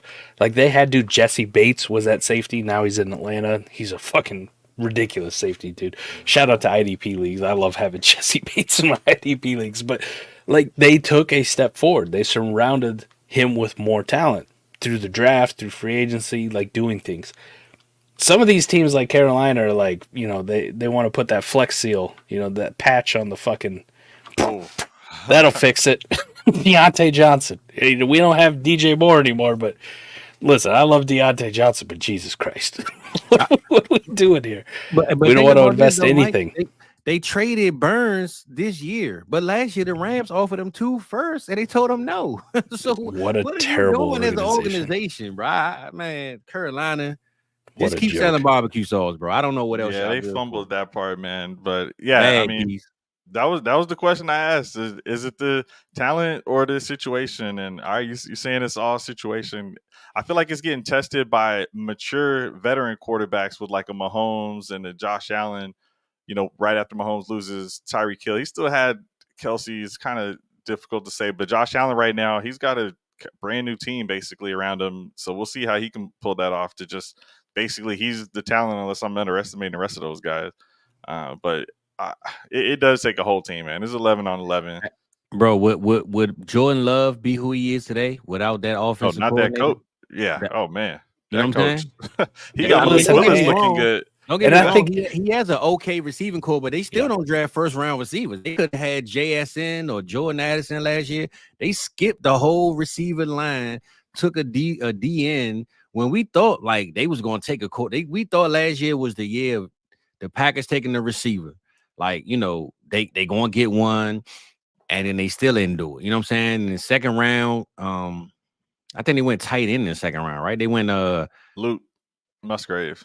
Yeah, they went Luke and then Kraft, I think, the next round. So I'm just saying, like, with what Jordan Love has, he still doesn't have a true like number one overall receiver that everybody feels like is a Jamar Chase, AJ Brown type guy. But in that offense with that play caller, I don't see why he can't be good. But if Jordan Love was in Carolina right now, we might be selling him for a fourth rounder, bro. So I think it's situational, bro. I'm high on coaching over everything, man. And I don't know how many times we have to see it, right? Like the greatest quarterback of all time definitely is not in the conversation of the most talented quarterback of all time. Yeah. Period. For sure. And it was one of those things. His last year in New England, Tom Brady looked fucking terrible. You're like, oh my God. Like this Tom Brady's cooked. He goes to Tampa Bay. He's free and easy. He's having a good time. He's throwing to fucking Mike Evans and Chris Godwin and Antonio Brown and Rob Gronkowski. He don't give a shit. Super Bowl Lenny's out there. Like, they're having a good time. The situation was perfect for him, and he put up monster fucking numbers. Yep. Joe Montana back in the day. Are we going to argue Joe Montana was extremely talented? No. He was in a great situation. Jerry Rice and Roger Craig and Taylor. Like, he had a great situation. Bill Walsh was the coach.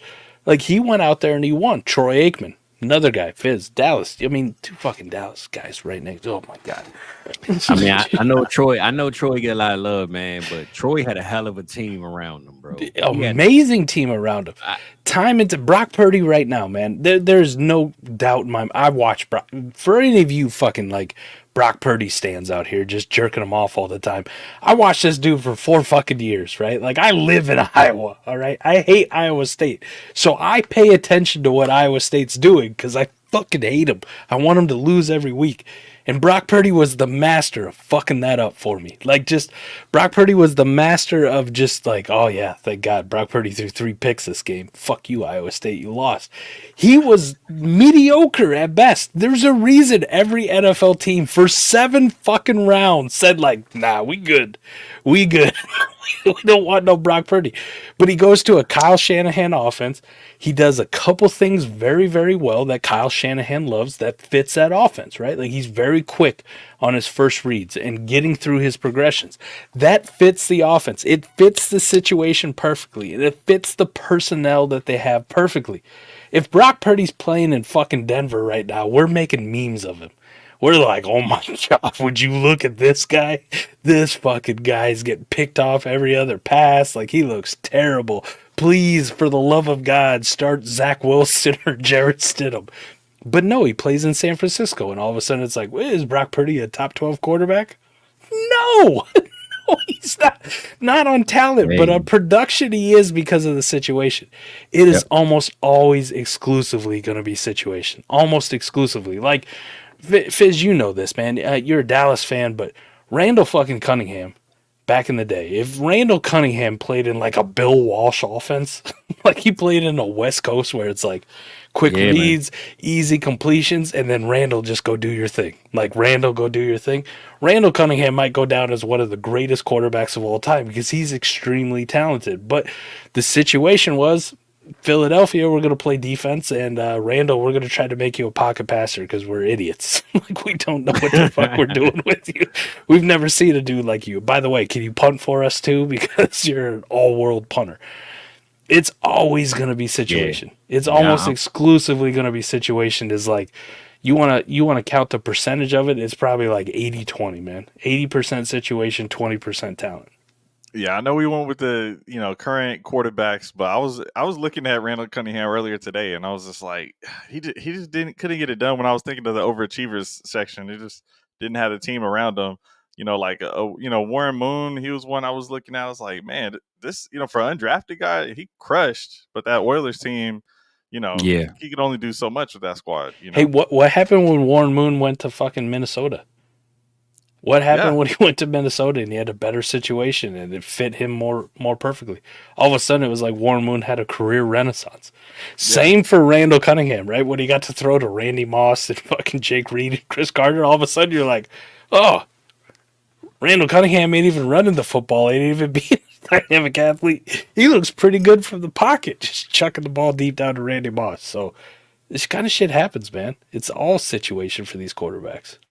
It is, and look, I left this up, man. Jake, man, what game is this though, brother? I need to know what game it is, man. Because Probably versus Saints. No, hell no, I ain't going to that game, bro. You know, I can't stand Derek Carr, man. You know, I keep doing his thing, man. But F the cause, man. You know, I was on my boy Key's show. We was talking about the Cowboys versus Saints. I was real hyped, bro. I don't know what the hell happened. That did not go well. We got some comments from some Saints fans in there. You got to delete that episode, bro. We got a lot of clown emojis on that one. Yeah, that wasn't a good one, brother. Welcome to my world, people. Welcome to every bad Brock Purdy take I've had. Every Jameson Williams like dunk fest. You know, like that shit lives forever. The people don't forget. Oh, okay, Jake. All right, Dallas in December. My birthday, December 16th. Playboy, let me know something, man. I got family in Carolina. We see what's up, man. I love it. That's it, man. Look, shout out. We got 323 in the building tonight, man. Shout out to good people, man. I'm sure Keys must have left the door unlocked, man. You know, that's why they came up in here, man. But I think so. We appreciate my boy being here tonight, though, man. I know you another plus, man. Anytime we stream to like Cody Carpentier's Twitter, you know how much that dude. Yeah, thank you, man. Shout out you, Cody. But Keys, so look, I know you say you want to talk about some older quarterbacks and you know the disappointments and the highlights, man. So I'm gonna let you give us the next topic, man. What quarterback round you want to go through, and we just kick off. It don't have to be a certain class, but let's just go like we did with this 32, but just any older quarterback from a different class, the one that we like and the one that we hate, and you know, the one that we thought was going to be what we didn't think. So let's go with the one that we slept on the most and ended up showing us what they can do out of any class. It don't matter which class you pick. So what you want, bro? Yeah, I think it's Tom Brady though. I mean, this is a guy. Look, that's number one, right? Yeah, I mean, when you talk about overachievers, it's a guy who stepped in for Drew Bledsoe, and they weren't even ready to give him the keys to the kingdom yet. But I mean, he just went out there, and when I'm talking about leadership earlier with the Bryce Young, whether he's got it or not, I mean, I felt like that was what Brady's trait was. It was just like, I'm gonna grind, I'm gonna convince myself the other team was talking shit, and and I'm gonna be angry at you all week and make sure I'm coming for your head. I mean, Brady just found ways to win these games and sustained a career for like 20 years. So, as a late round, Mr. Relevant type pick, I mean, that's definitely the standard. I mean, like we saw some good like fantasy performances down the line too. Pretty consistent. He had, basically just a tight end as his like core weapon that whole stretch. It's like some different cast of characters throughout it. But I mean, what Brady did, that was pretty impressive in going on that little dynasty run there. So like that's just one where like overachievers coming out of nowhere. I feel like there's always hope if you can just see who's willing to just go above and beyond to do everything they can to make it. And I mean, Brady, every one of these quarterbacks need to be emulating what he's doing if they want to make it. So that's the one I got. I mean, underachiever, I actually had Jay Cutler because that was my guy, man. It was like Cutler, with that Bears franchise, it was just so historic, and that was just a time where they're just looking for him to be the next guy. They wanted him to be that guy, and he had the arm talent. And it seemed like it was like, it's a speculation, but it seemed like maybe it was like work ethic. They making the Smoking Jay meme, and it's just like he had who was it? Like Julius Peppers on Indeed at one point, I think, and Brandon Marshall, Matt Forte, Brandon Marshall on offense. Yeah, the tough offense. Alshon Jeffrey. Yeah, young Alshon Jeffrey. Martellus Bennett. Yeah, man. Yeah, so there was talent right there. There was talent there. I just feel like he kind of let it go and just didn't go 100%. That team, look, they had Aaron Rodgers he had to go up against, but other than that, I feel like they had a window where they could have won some games and just couldn't get it done. And it feels like it sparked this whole conversation because like Bears could not figure out how to get a quarterback like then or after that. So it's just like you see these bridge quarterbacks, and that's why I was wondering, because you see people keep trying to do these bridge quarterbacks over and over, like a Kirk Cousins, you know, in Minnesota, or, you know, with the Commanders. It's just tough. So like that Bears team, they needed him to be it during that period, and he just couldn't get it done. I feel like that was kind of a letdown. All right, Mike, I'm gonna let you touch on it, but I you know what though, Keith, I'm not gonna lie. Cutler is my man, bro, and I think he reminds me of Baker Mayfield a little bit, except he just got lazy. Baker seemed like he a little more hungry, but if Cutler would have actually stayed focused on the game, bro, I think Cutler would have been a really good quarterback. It looked like to me he was nonchalant, like, all right, man, I'm here. Yeah. You want me to throw the ball, I will, but I don't have to. You know he's on that reality TV show after a while. Like, yeah, man. But I love me some Cutler, man. He was an underdog, man. I like Cutler, man. What you got though, Mike? Give me your overachiever, your underachiever, bro. We gonna just knock both of them out. Overachiever. We kind of make fun of him now, you know, like we quote Future songs, making fun of this guy. But let's think about what Russell Wilson actually did in his career, man. I mean, it's a guy who, unless you were like a really diehard college football fan or you played the video game, right? Like you were vaguely aware of who the fuck Russell Wilson was at NC State. He goes to Wisconsin, goes to the Rose Bowl. Even then, like he comes into the NFL and people are like, too small, too short. That type of quarterback's never going to work out. He goes in the third round to Seattle, where it's like, we just signed Matt Flynn. Matt Flynn's going to be the dude. We just paid him all this. Look what Matt Flynn did in week 17 filling in for Green Bay. And then Russell Wilson goes on and he takes him to one Super Bowl and wins it. He goes back the next year. And they gave that one away. That one count, bro. And they fucking just laid it up to they gave it away, bro. They gave it away. Russell Wilson at one point was in the conversation of the best quarterback in the NFL. And this is a dude who started out at NC State, who people thought he was a shortstop playing, you know, he's going to be a professional baseball player. And then he goes on and he should have 2 Super Bowl rings, but he doesn't. Now we can talk about Russell Wilson and go like, you know what I mean? Like, he's kind of a meme at this point, but still. Yeah. So you want to talk about overachiever? Nobody had fucking expectations. I mean, not even Wisconsin fans after they took him to the Rose Bowl were like, yeah, Russell Wilson's probably going to almost win 2 Super Bowls. Ain't nobody said that shit other than maybe that crazy girlfriend when Russell Wilson got drafted. You know, that white girl who was like, I'm rich. But by the way, bitch, I'm kicking you the curb for Sierra. Smart move, Russell. Bro. Like that was a good move. That was a good move. But Russ wanted them goodies, man. My goodies. Man. Yeah, he wanted the goodies. Underachiever. I don't know if there's anybody else I could have put in this conversation other than Jamarcus Russell, man.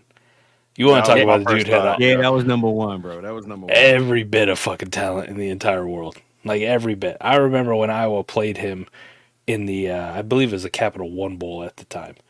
And I was like, who the fuck is this guy? Like, who is this tank back there at quarterback who also has a rocket of an arm? And then he went on to be the number one pick. And I don't think there was any question in anybody's mind that he should have been the number one pick. Just so happens maybe the situation with the Raiders, another trash-ass organization, doesn't really lend yourself sometimes to being the most productive. And at some point, man, I also kind of feel bad for Jamarcus Russell. Like, what if he would have ended up with a better team? Like, what if he would have went somewhere where he actually really wanted to work? That was a dude who had all the talent in the world. Like, if he would have applied himself, Jamarcus Russell would have been one of the greatest quarterbacks we've ever seen. And we can make fun of him now and call him the biggest bust and, you know, whatever the fuck you want. But Jamarcus Russell, he was not lacking for talent. And you can talk about, oh, well, it doesn't really mean shit when you can throw 80 yards from your knees. You're seeing in today's NFL, yeah, it fucking kind of does sometimes. Yeah. It's sometimes... Yeah, sometimes having a gigantic fucking arm and being as athletic as Jamarcus Russell was does really matter. Does really matter. So that's a guy who definitely underachieved.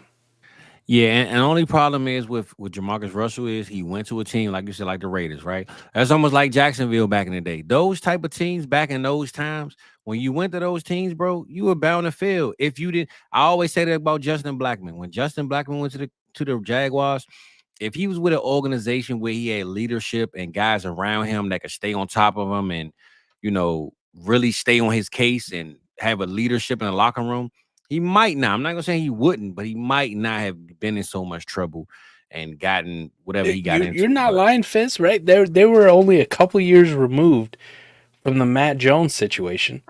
Another first-round wide receiver, that they had that, decided he loved the Colombian Bam Bam up the nose a little bit more than football. So, you want to talk about situations. Justin Blackmon, who had some problems of his own, bad situation to go to when they just literally went through a wide receiver who was a first-round pick having Justin Blackmon in New England, bro. He'd still be in the league right now if Tom Brady had his hands on him, man. It wouldn't have still fucking dominating. You'd be like, Justin Blackman's fucking 38 years old, still kicking ass. That was my Dez Bryant right there, bro. I ain't gonna lie. Justin Blackmon, my dog. Yeah, that reminds me of Josh Gordon. He could have used some leadership too, man. Yeah, for sure. For sure, bro. When you in Cleveland, like I said, those teams trash organizations. No chance. Cleveland Raiders. That's what I'm saying, bro. It's all about the everything. Do you remember how big of a media story it was that Dallas had hired people to follow Dez around, to be with him all the time to try to keep him on the straight and narrow path? And it was come on, man, he's a grown man. You can't do this shit to him. Yeah, you can. Bro, and it's a great thing that they did it. They saw what happened with Justin Blackmon and all these other guys, and they said, "Oh no." I mean, the Dez came before him, but I'm just saying they knew what was happening. And in Dallas, of all places, bro, you know how much trouble it is to get down there, man. Listen, and they target guys like that. I've been to the clubs, man. Yeah, I've been to the risky clubs. Pass. Dude, that is so wild. If Justin Blackmon was still in the league today, he'd be 34 years old. I mean, honestly, he probably at the end of his career, but he would have gave us definitely. But he could still be in the league today. Some Devonta Adams seasons, bro. I mean, his first year, ridiculous. Bro, listen. No, don't get me started. We be all night talking about my dog, man. That's my boy right there, man. That's my man. You don't have to tell me, Fizz. I played with fucking Oklahoma State every single time I could back in the day in college football. Him and Dad, same school, bro. Listen, ain't no way, man. Shame on you, Jaguars, man. You needed to get high to play for those teams back in the day. So I don't even knock them, man, for real. I want to say I'm gonna go my biggest bust first, and my biggest bust to me. I hate to do it, bro, but I gotta go Vince Young, man. Vince Young coming out of Texas, bro. He had everything going, man. After that game against USC, bro, we just knew this is the next Mike Vick with a better arm, and he was, this guy that was going to replace Steve McNair, be in Tennessee, and man, bro. The disappearance of Vince Young in this league, man, really hurt me. Jeff Fisher, there we go, right? Coaching. Yeah. Jared coaching, Goff, bro. Yeah. Ruining people. Picture Vince Young under Andy Reid if he came straight out, right? Would have been crazy, man. Vince Young under Jeff Fisher? I mean, Jared Goff got replaced because he was under Jeff Fisher, bro. I mean, I don't know, man. I think Vince Young, though, the way he came out and the I know Matt Leinart was one of them guys, but nobody thought Matt Leinart was better than Vince Young when he came not noodle arm Matt Leinart. Exactly, bro. So yes, in college, Matt, you was the guy, but we ain't really believe for you in the NFL, bro. But Vince Young to me got to be the biggest bust, man. When I watched Vince in that, like I said, that USC game, bro. Every time I could watch that game today and be like, damn, this dude was that's still a great game, man.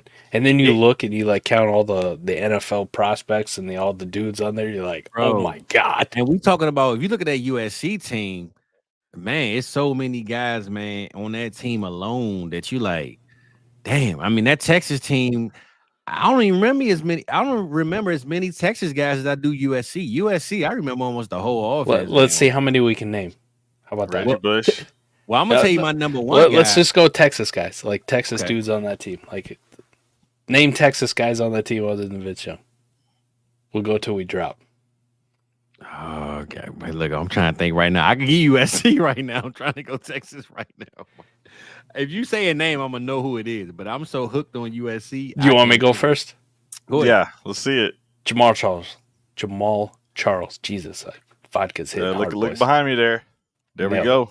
I take the layup. There we go, Key. Yeah. Fizz, it's on you.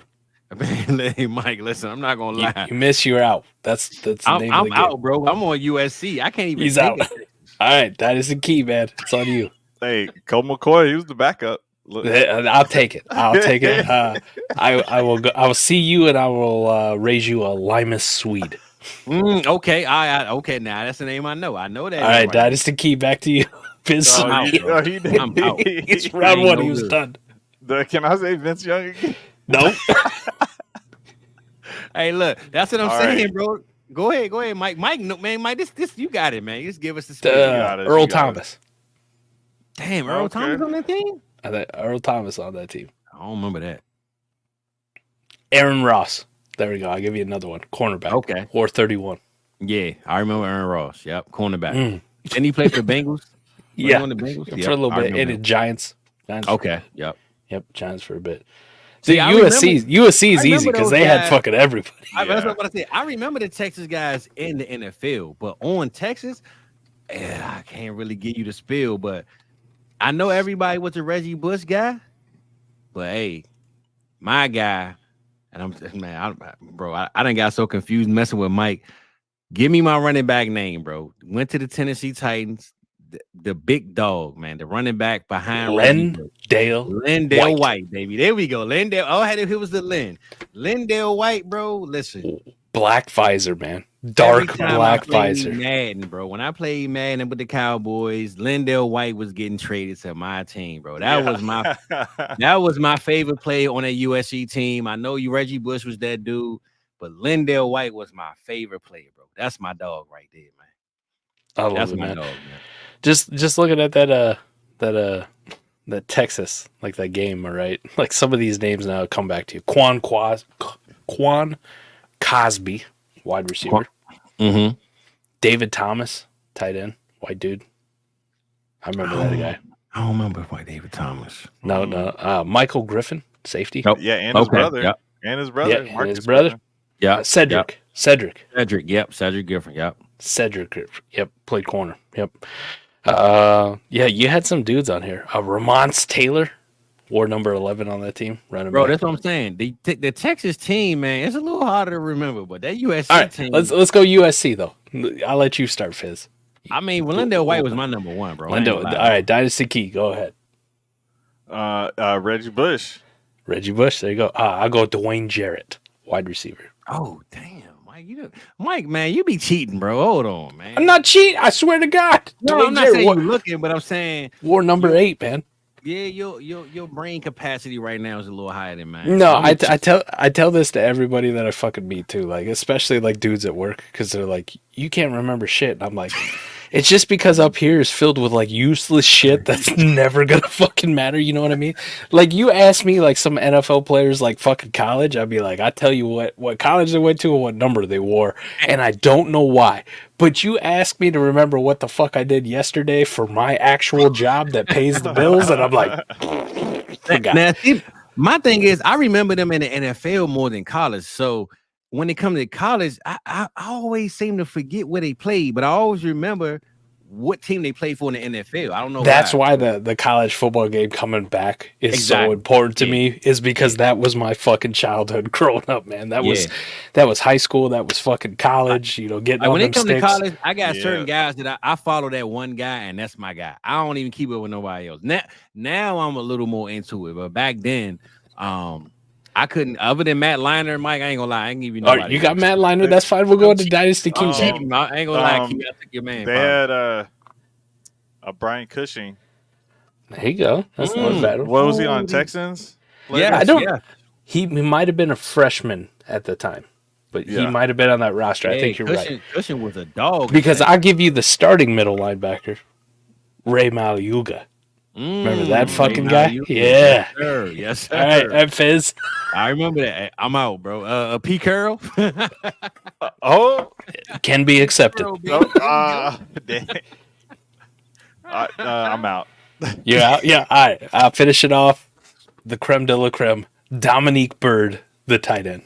Okay, I remember Bird. I remember Bird. Bird also wore the black visor. Listen, I hate fucking USC with a passion, but back then, when they used to have those guys that come out in them uniforms with them dark black visors, which, listen, most college guys weren't allowed to wear dark black visors. Like, they had to wear the clear shit. Like, you had to get, like, you had to jump through like 9,000 hoops to get a dark black visor. I was like, oh shit. For sure. Listen, if I was lining up on the other side of Lindell White or Dominique Byrd and they're wearing a dark black visor and that USC uniform, I'm shitting my fucking pants.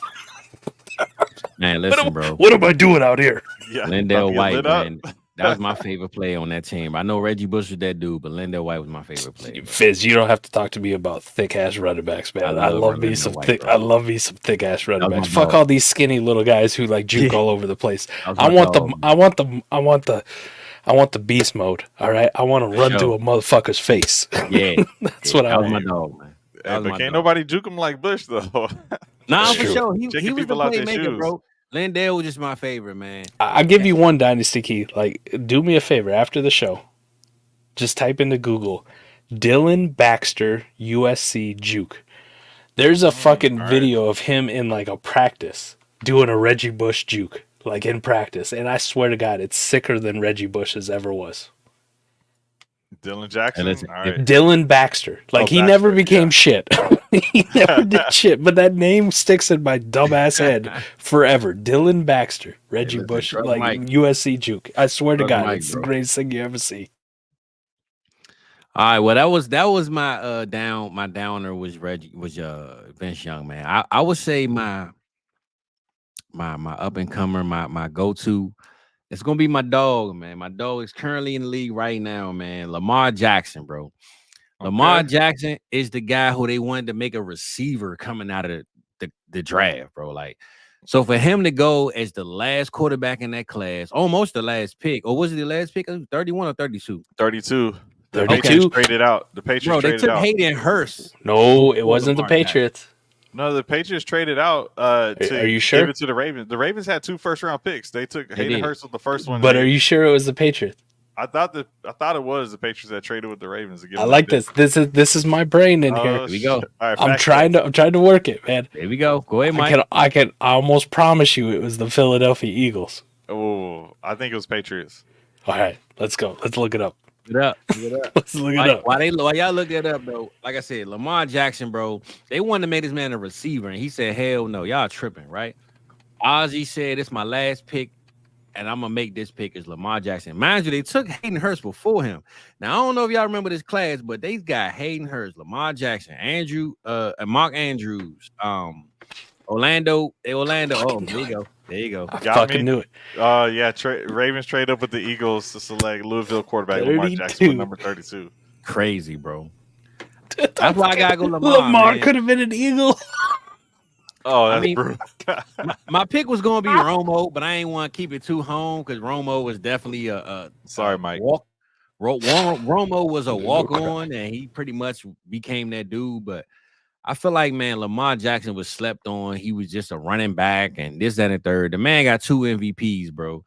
And he literally was looked at as just a guy who can run the ball. He never was looked at as a quarterback coming into the draft. So for Baltimore to put him in that position, even though he went the first round, it wasn't the hottest take, but he definitely shouldn't have been the last pick in the first round because he could have been a second round pick if Baltimore didn't take him, or maybe even a third. So Lamar's gonna be my guy, my go-to slept on guy at quarterback, man. Yeah, I like that. Yeah. I mean, we got a lot of the ones here. Like, the only other underachievers I had was like Jameis Winston and Trey Lance. That I was like, I feel like they could have done way more because Winston had some arm talent, but just the decision making. Maybe if he was on a different team, crab legs, bro. It's crab legs. Yeah. This guy. Hey, people want him to start now. Shoot. Hey, famous Jameis, baby. Don't get me started, man. That's my dog right there. Yeah, I feel like the Lance situation, that was just a mistake from just the Niners because it was just a guy who had no starts and just needed so much help. But if anyone was going to help him, it would have been them. So that I don't know, man. That just didn't work out. I couldn't believe that they didn't take Justin Fields, though, man. When they took Trey Lance, I was like, damn, bro. I found the Dylan Baxter juke. I put it in the fucking There we go. I put it in the chat. Go to the fucking like 52 seconds. And tell me this dude was not the truth. Hey Mike, go ahead and hook it up on the stream, man. Show us on the screen, bro. I got you. All right, fuck it. There we go. We gonna cut to a YouTube break on this. Demonetize my shit. Commercial. I don't give a fuck. It's up to you, Mike. I ain't even gotta do it, but go ahead. No, we got it. We got it, Playboy. Dude, we're already on it, man. Oh, yeah, I'm looking at it. Somebody's like slipping sliding out here. Look at this shit, man. Dylan Baxter. Whoop. Whoop. He got 2 of them on this play. Fuck you. Watch and this. Fuck both of y'all. Oh my god. Oh my god. Dude, I watched that clip. I watched that clip and I was like, Dylan Baxter's gonna be that dude, man. Seen from again. No, never heard from again, man. Dylan who? Dylan who? Damn. Never seen him.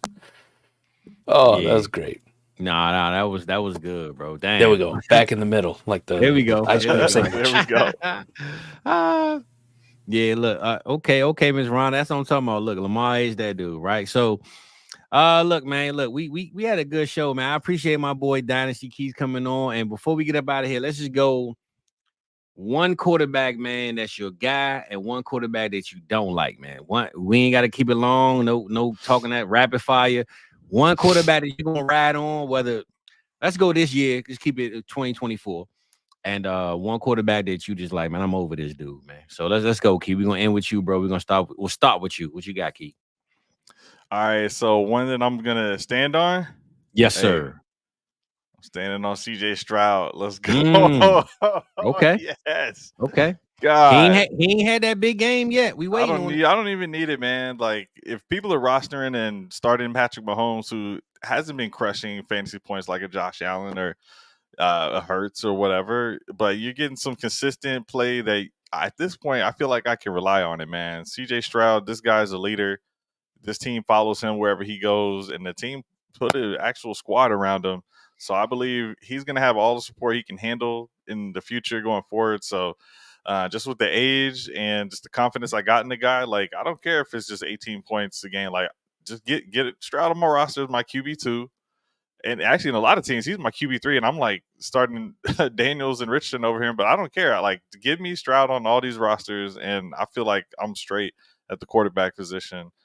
So this guy, I just love how he's come out and just kind of taken over the league, and I'm hoping to see some big things from this guy. Yeah, before I get into the other one, hey, just appreciate y'all having me on, man. Shoot, this has been awesome. So, hey, hopefully y'all crushed it this weekend. Hopefully y'all crushed it this weekend. All right. Mm-hmm.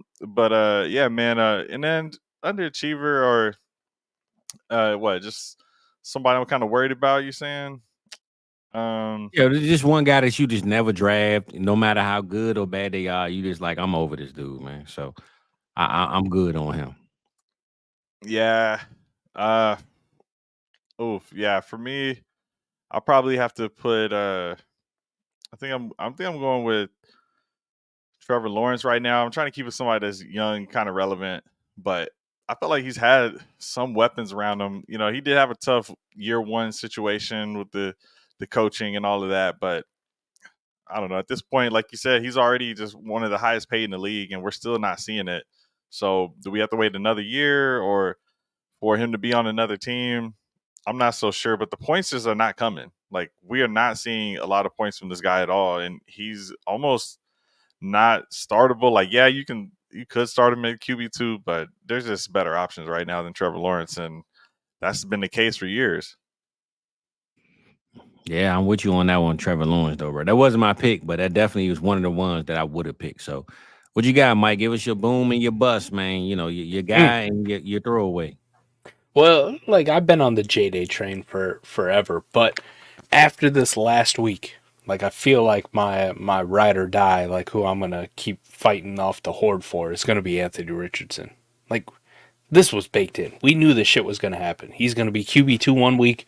He's going to be 10 points the next. Like this is going to happen while he learns. So Anthony Richardson is going to be that dude, man. I really want to go J-Day, but all the Anthony Richardson hate, like people are coming out of the woodworks here. Listen, I'm not naive. to how perception is, man. But let's just say there's certain quarterbacks in this league I feel like get unwarranted hate, and there are people just waiting to like dunk on these fucking dudes. And listen, you want to come at me about Anthony fucking Richardson, I'll fight you. I will fucking fight you. I will fight you. This dude is going to be special, especially because he hasn't even figured out how to be like a good NFL quarterback yet. Like, you see the 60-yard fucking bomb off the back foot after he slipped, and you're like, oh shit. And then you look at the end of the game and you're like, dude only completed 9 passes? Oh, he's trash. Like, you just wait till he figures out how to complete like 25 passes, and then y'all fucked. You guys can all shut up. So Anthony Richards is going to be that dude. And Fizz, this is going to surprise you. I have an opportunity to dunk on Brock Purdy like I always do, but I'm not going to dunk on Brock Purdy. I'm going to dunk on Jared Goff. He got pushed up a little bit too high. I get it. We talked about him earlier. It's a nice story, the bounce back.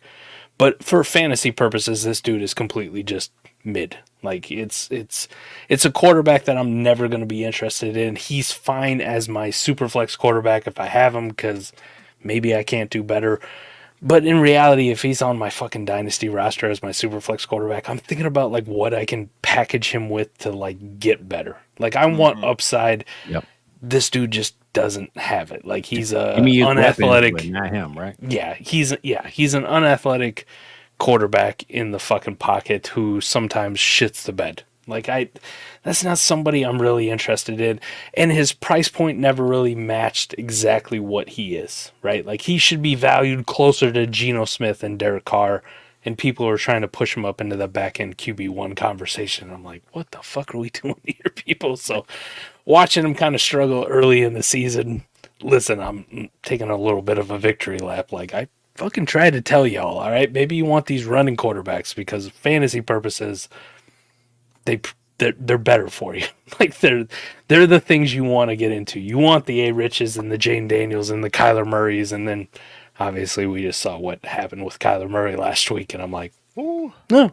If only somebody tried to fucking tell you to take all your Jared Goff in the preseason and, add a second or whatever the fuck it took and go get Kyler Murray, you wouldn't be in this predicament, but here we are. So Jared Goff is kind of the guy I'm always like, I tried to fucking tell y'all, but you didn't listen.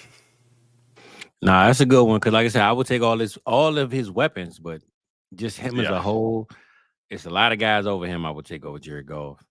Well, everybody knows, if you know me as well, Derek Carr, F him, I'm over him. I will never take Derek Carr. All this MVP of the league garbage I'm hearing, man, get him out of here, man. It's only a moment of notice before that engine blowout in that car, man. So, I'm over Derek Carr. I never would draft that guy. I don't care if he end up with the Chiefs out of nowhere. I'm never drafting that dude, man. F Derek Carr, man. Jameis Winston, baby. That's how we gonna do Derek Carr. And my ride or die, man. Mike, listen, when I heard you say J-Day, bro, I was like, you touched my heart with that one. Yeah. But I'm going to Lamar Jackson, baby. LJ8, man. That's my dog. That's my QB1. 2-time MVP. Lamar is Lamar, right? Lamar, I think the reason why I really resonate with Lamar, because he reminds me of Dak Prescott, as far as they always win games and play good games when they not supposed to. But when they play games that they supposed to blow a team out, man, Lamar gonna have 1 touchdown, 3 interceptions, and fumble, right? That's just how they play. And I don't know why they played his way, but I guarantee this week they 0-2. They playing the Dallas Cowboys, who are 1-1, and they playing it in Dallas. Man, this game, honestly, I believe is gonna be a shootout. It's going to come down to the last field goal, the last turnover, or the last bad move from the wrong team. Baltimore going to play their heart out. Dallas going to play their heart out. But at the end of the day, man, Lamar is my dog. I don't care about all the haters that think that he's on tier 2 of the quarterback position. I always see how, no knock on Pat Mahomes, he's the greatest quarterback in this game right now. But in fantasy, he's never going to be what Lamar Jackson is, bro. I mean, he can have those 50 touchdown, 5,000-yard seasons, but I think in this era with the defense that he have, it's going to be hard for him to do. because they actually have a defense now. You know, they don't need him to go out there and throw the ball 60 times each week. So the production on the field is never going to show in fantasy. And Lamar Jackson, man, no matter what that defense is, he's going to run that ball, man. So I got to go with my boy Lamar, man. And here we go, man. Here come the haters, man. I know they was going to be in the chat, man. You know what I'm saying? Jake, score prediction. I'm going with the Cowboys. You know I got to go with my boys, man. But field goal game, bro. I can't give you a score. High scoring, maybe 33, 36, 40 something, who knows, but definitely a field goal game for me. I wouldn't bet the overs or unders if it's like 2.5. Harry Snowman, you know, come on, bro, man. Look, go back and be a Yeti, man. Get out of here, bro. I don't want to hear that garbage you're talking about. All right, Miss Ron, come on now. Yeah, I mean, I'm with Rhonda. I got Ravens winning it 35-30. But so hold on, Miss Rhonda, is your last name Commander? Because you I'm trying to see, is your last name Commander or are you Commanders fan? You say you're the Cowboys fan. What's up? What's going on here? Maybe you in the DC area, you letting your coworkers know I'm here by default, because I'm here by default. You know what I'm saying? So you know what I'm saying? I don't know, but you can't be Cowboys fan. As a completely unbiased, only member of this panel. Go ahead, Mike. Go ahead. Completely unbiased, only member of this panel. I'm gonna go Baltimore 63, Dallas 7. Okay. That's unbiased. Yeah, okay, all right. What your shirt say again? I don't know what it say, but it don't say that. You crazy, man. I'm not an expert, but I play one on the Thank internet. you. That's what I had to hear. You're not an expert, man. I don't want to hear that, man, what this dude talking about. Hey, so look, Keys, before we get out of here, man, I got to ask you, bro. Are you a Drake fan or what's up, man? What's your spiel, brother? Did you not hear me when we were in the backstage? Like, let's go. Let's go. You Drizzy? Let's go. Oh, Kendrick. okay. All right, cool, Hey, cool. Hey, he made the album, brother. Let's go. Look, I ain't gonna lie. I know Mike queued up my music, man, and I was going hook him up with that good old Fizzle.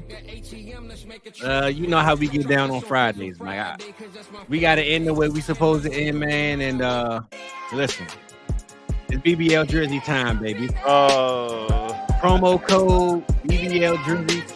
Hold on, Mike. Before we get out of here, where we at with it, Mike?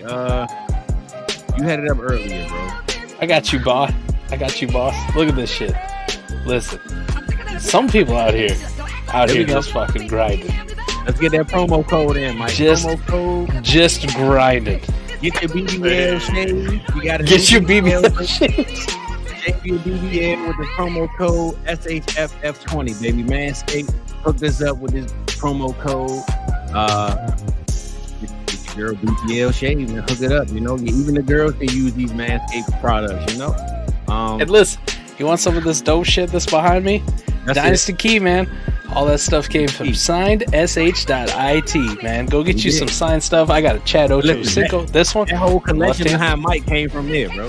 Puka Nakua, Breece Hall, Drew Bledsoe, Tyreek Hill.